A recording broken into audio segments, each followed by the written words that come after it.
back on Biz and Tech Tuesday. Look who's back, Ellen Rohr.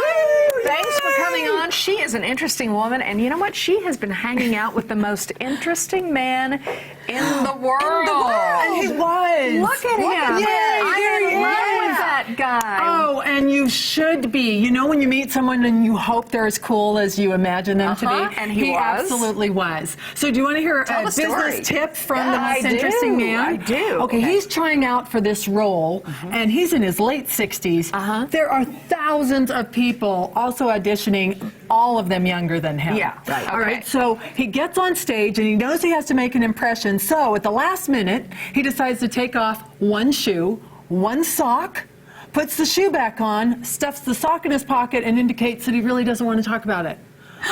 And he said, at least I'd be known as the guy who took off his shoe.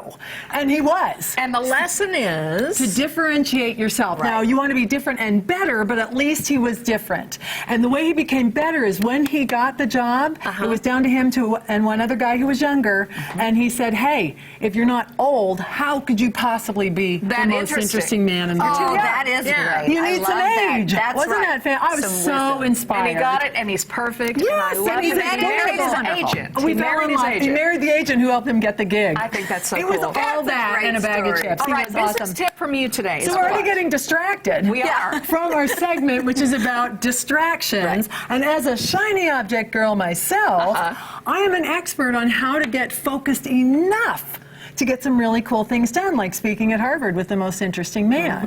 Right, so you don't have to be a naturally laser-focused kind of person. You just have to get rid of the things that keep you from getting what you want out of life. And Where I've do we got start? some tips. First off, did you know that being distracted or multitasking reduces your IQ to the degree as if you smoked pot? Are you According serious? to Stanford, I know.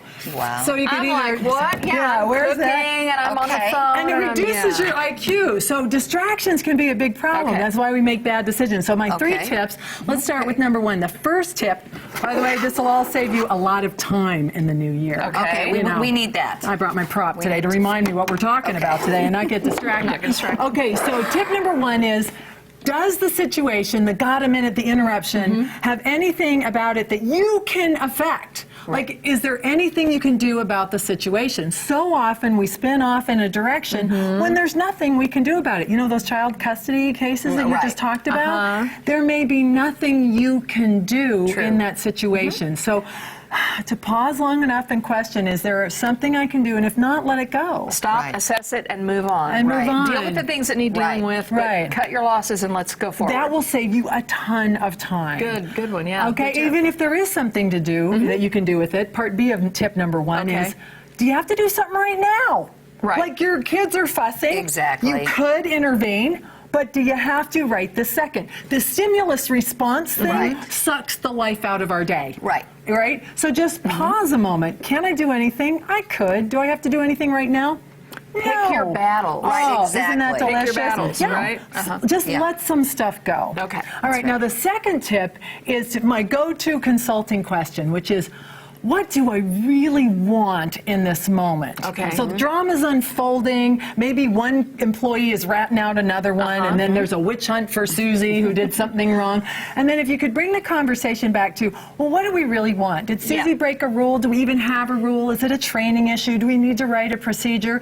Choose systems over people when it comes to fixing. Right. So blame will kill your company culture.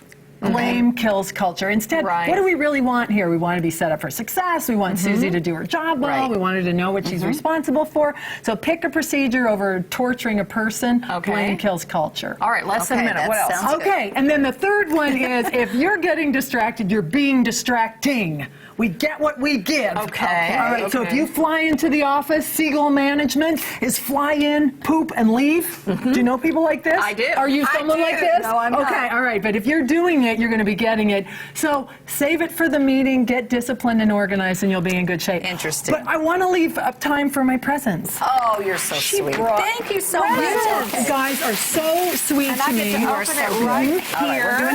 Yes, you are. And your bag is a rib, so be careful. Oh, my goodness. goodness, did you make this? Did you make Yes. it? Are you serious? This is my first attempt. Now, I had some help. My husband, happy holidays. Thank you. She's still on to the next stuff. Love you back, Ellen. Well, we will be right the back. plumber was It's number jelly. one in charge. All right. Very good. Thank you.